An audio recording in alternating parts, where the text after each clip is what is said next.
Bangladesh cricket board বিসিবির নির্বাচন আগামী 6ই অক্টোবর এবং সেটাকে ঘিরে আপনার বেশ ক্রীড়াঙ্গন বেশ উত্তপ্ত। এখন আমি ক্রিকেট খুব ভালো বুঝি না, কিন্তু আমি যতটুকু বোঝার চেষ্টা করলাম যে আসলে এখানে সমস্যাটা কোথায়, এবং দুজন যারা পটেনশিয়ালি ফিউচারে বিসিবির প্রেসিডেন্ট হতে পারেন তারা দুজনই আমাদের খুব স্বনামধন্য ক্রিকেটার ছিলেন। বর্তমানে যিনি বিসিবির দায়িত্বে আছেন আমিনুল ইসলাম বুলবুল ভাই, আমাদের বড় হয়ে উঠবার সময়টাতে তিনি খুবই প্রমিনেন্ট ক্রিকেট ক্যাপ্টেন ছিলেন, আমাদের খুব বিখ্যাত ভদ্র মানুষ, অত্যন্ত বিনয়ী মানুষ, এবং প্রফেশনালি আইসিসি থেকে শুরু করে বিভিন্ন ফোরাম ইন্টারন্যাশনালি রোল প্লে করে যাচ্ছিলেন। তিনি দায়িত্বে আছেন। এর বাইরে হচ্ছে আমাদের আরেকজন সাবেক ক্যাপ্টেন তামিম ইকবাল, যিনি খেলাতে থাকবেন, অবসরে যাবেন, এটা নিয়ে বেশ আওয়ামী আমলে বেশ ধোঁয়াশা আমরা দেখলাম আর কি। তো এখন আসলে বুঝবার চেষ্টা করছি যে সমস্যাটা কোথায়। প্রথমত হচ্ছে আমি যতটুকু বুঝেছি সেটাতে দেখলাম যে বাংলাদেশ ক্রিকেট বোর্ডের নির্বাচনে হচ্ছে আসলে 25 জন পরিচালক নির্বাচিত হবেন। এই 25 জন পরিচালকের এই ফোরামটাকে বলা হচ্ছে সাধারণ পরিষদ, জেনারেল কাউন্সিল যদি বলেন আর কি। এখন এই 25 জন পরিচালক পরবর্তীতে ভোট দিয়ে একজন সভাপতি এবং সহসভাপতি নির্বাচিত করবেন।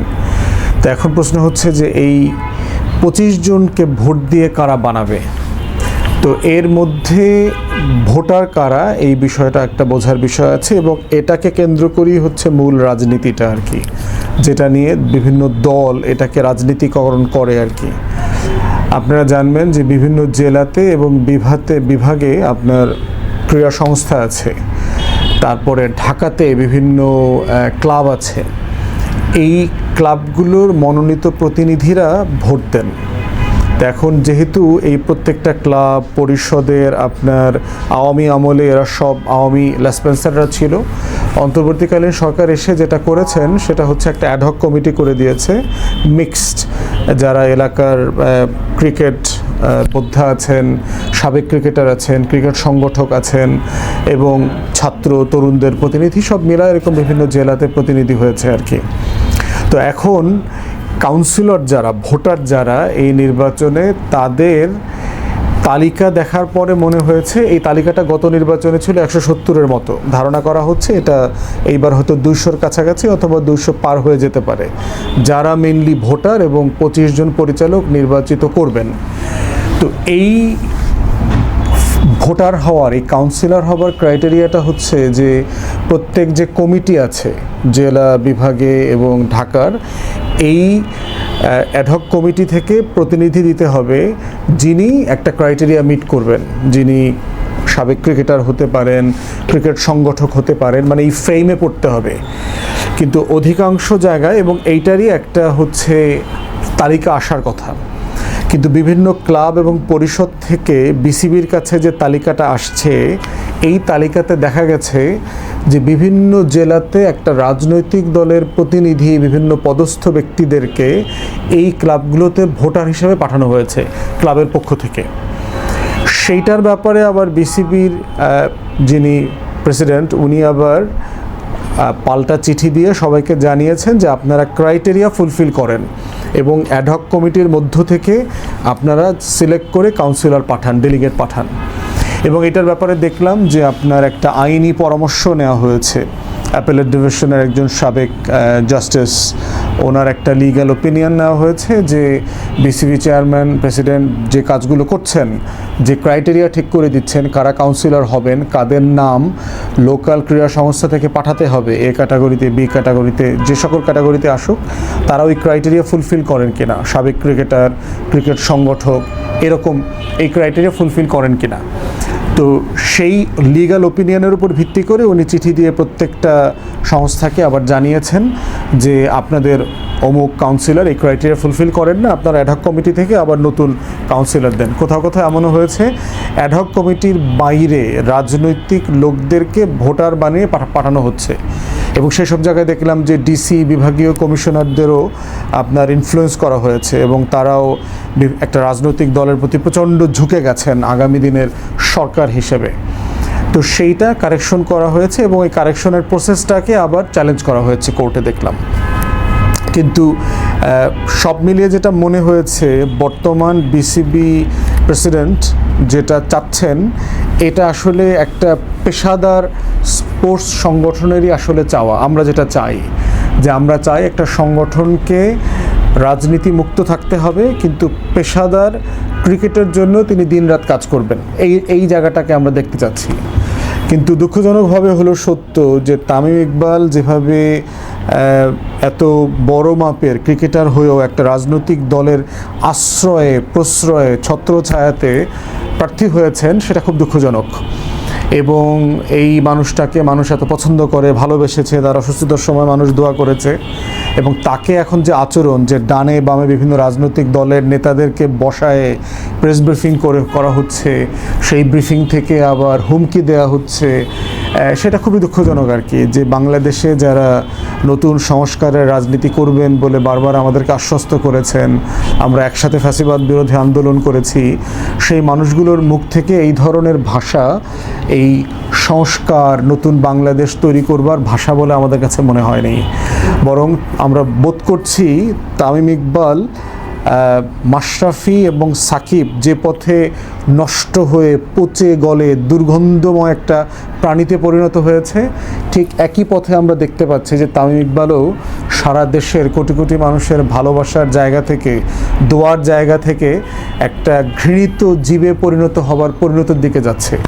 এমনও হতে পারে তিনি হয়তো সভাপতি হয়েও যেতে পারেন, কিন্তু তিনি যে ঘৃণাটা কামাচ্ছেন এবং এর পিছনে রাজনৈতিক দলের বিভিন্ন নেতাদের মদত যেমন আছে, একটা ব্যবসায়ী গ্রুপ, পার্টিকুলারলি বসুন্ধরার কথা বারবার আসতেছে, বসুন্ধরা এখানে ফান্ড করতেছে, এবং শুনলাম যে গণমাধ্যমগুলোর যারা স্পোর্টস রিপোর্টার আছেন তাদের বিশাল অংশকে নাকি ব্যাপক লেনদেন করা হয়েছে, যে বিসিবির কারেন্ট অ্যাডমিনিস্ট্রেশনকে, কারেন্ট প্রেসিডেন্টকে হেয় করা, তারপরে যেই উপদেষ্টা আছেন যিনি এটা দেখভাল করছেন তাকে হেয় করে এটার ভিতরে একটা বলয় তৈরি করবার চেষ্টা করা, এই কাজগুলো করা হচ্ছে। এখন আমরা আসলে কি দেখতে চাই? আমরা আসলে দেখতে চাই যে বাংলাদেশের স্পোর্টস অঙ্গনটা পেশাদার থাকুক, আমাদের স্পোর্টস অঙ্গনটা রাজনীতির বাইরে থাকুক। কোনো রাজনৈতিক দল আপনি আজকে ক্ষমতায় আসেন বা ভবিষ্যতে ক্ষমতায় আসেন, এইটার মধ্যে ইন্টারফেয়ার করবেন না, আমরা সেটা দেখতে চাই। অতএব আমরা দেখতে পাচ্ছি যে প্রচ্ছন্নভাবে তামিম ইকবাল যেই পথটা নিয়েছেন সেই পথটা আসলেই কারেক্ট পথ না।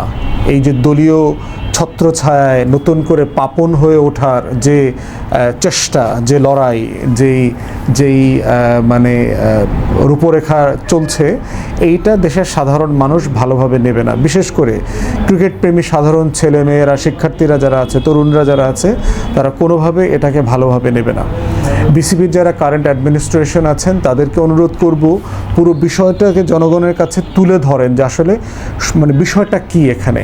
মানে আপনি পুরো একটা ঘটনাগুলোকে যদি একটা ইন্ডেক্স আকারে, ক্রোনোলজি আকারে বলেন যে কাদের নাম পাঠানো হয়েছে কাউন্সিলর হিসেবে এবং কেন আপনাদের বিসিবির গঠনতন্ত্র মোতাবেক এই লোকটা ক্রিকেট প্রেমী অথবা ক্রিকেটার অথবা ক্রিকেট সংগঠক এই কোনো ক্রাইটেরিয়াতে পড়ে না, কেন তার রাজনৈতিক পরিচয়টা গুরুত্বপূর্ণ বলেই ডিসি এবং কমিশনারের নামগুলো পাঠিয়েছে। যেই সকল ডিসি এই পলিটিক্যাল ইনফ্লুয়েন্সের শিকার হয়েছে তাদেরকে ইমিডিয়েটলি ওএসডি করা দরকার, ডিসমিস করা দরকার। যারা ন্যূনতম পেশাদারিত্বকে বাদ দিয়ে ভবিষ্যতের জন্য এখনই মেরুদণ্ড, কপাল, সম্মান, মর্যাদা বিক্রি করে দিয়েছে, এই ধরনের ডিসি থাকার দরকার নাই। এই ধরনের বোনলেস, পাইনলেস আমলারা দেশটাকে গত 16 বছর বেঁচে দিয়েছে, আগামীতে আরও বারবার বেঁচে দেবে। অতএব এই পুরো প্রসেসটাকে আমরা অনুরোধ করব বিসিবিকে যে আপনারা এটা এক্সপোজ করে দেন, আপনারা পরিষ্কার করেন যে আসলে বলা হচ্ছে যে আপনি আপনার ভোটার বাড়াচ্ছেন না আপনি আসলে রাজনৈতিক ভোটারদের কাউন্সিলরশিপ বাতিল করছেন, কোনটা করছেন। এই পিকচারটা পরিষ্কার হয়ে গেলে আমার মনে হয় যে ক্রিকেট প্রেমী এবং ক্রিকেটকে ভালোবাসে এই দেশের যে কোটি কোটি মানুষ আছে তাদের কাছে পিকচারটা পরিষ্কার হবে। কারণ অনেক খবর পড়ে মনে হচ্ছে যে আসলে কে যে নায়ক আর কে যে খলনায়ক, কে যে অন্যায় করেছে কে করে নাই, এই পুরো বিষয়টা এখন অপরিষ্কার। তো এই অপরিষ্কারের জায়গাটা পরিষ্কার হওয়া দরকার। আমি ব্যক্তিগতভাবে ওই লিগ্যাল ওপিনিয়ন যেটা আছে আপনার সাবেক অ্যাপেলেট ডিভিশনের জাস্টিস যেটা দিয়েছেন মির্জা হোসেন হায়দার ভাই, এটা আমি পড়েছি এবং আমিনুল ইসলাম বুলবুল ভাইয়ের যেই লাইন অফ অ্যাকশন দেখতে পাচ্ছি সেটা অ্যাকর্ডিংলি সেই লিগ্যাল ওপিনিয়ন মোতাবেকই হয়েছে। অতএব সেই জায়গাতে আমি মানে ক্রিকেটকে যে রাজনীতির বাইরে রাখা এবং পেশাদারিত্বের সাথে রাখা, সেই জায়গাতে আমি প্রিটি কনভিন্সড। বাট স্টিল আমার মনে হয় যে সব পক্ষের আলোচনা আসা দরকার। হুমকি ধামকি এবং রাজনৈতিক ছত্রছায়ায় মাস্তানির বাইরে এসে ক্রিকেটটাকে কিভাবে আমরা সবার করে রাখতে পারি। পাপন এবং সাকিব আর মাশরাফির মতো করে ক্রিকেটের নতুন গডফাদার আমরা আসলে দেখতে চাই না। গডফাদারের রাজনীতি দেখতে দেখতে আমরা বড্ড ক্লান্ত। এবং বাংলাদেশ এশিয়া কাপে এখন ফাইনাল খেলবার মুহূর্তটাতে যখন দেশ আবার ঘুরে দাঁড়িয়েছে, আবার পেশাদার ক্রিকেটের যে মর্যাদা সেটা ফিরে আসবার সুযোগ হয়েছে, তখন আবার ক্রিকেটকে ঘিরে এই যে লুটপাট বাণিজ্য, ক্রিকেটের টিকিট বাণিজ্য, ক্রিকেটের স্পন্সর বাণিজ্য, ক্রিকেটের ঠিকাদারি বাণিজ্য, বিসিবির টাকা লুটপাটের বাণিজ্য, এই বাণিজ্য করবার চক্র আবার সচল হয়েছে। আমরা এই চক্র থেকে বাংলাদেশ রাষ্ট্রকে যেমন বাঁচাতে চাই, ঠিক বাংলাদেশের প্রত্যেকটা ইনস্টিটিউশনকেও বাঁচাতে চাই। সেই জন্য আমরা পেশাদার ক্রিকেটের পক্ষে থাকব এবং যারাই এই পেশাদারিত্ব নষ্ট করবার জন্য চেষ্টা করবেন আমরা তাদের বিরুদ্ধে বলবো, বাংলাদেশের হয়ে, লাল সবুজের পতাকা হয়ে, টাইগারদের হয়ে। সবাইকে ধন্যবাদ।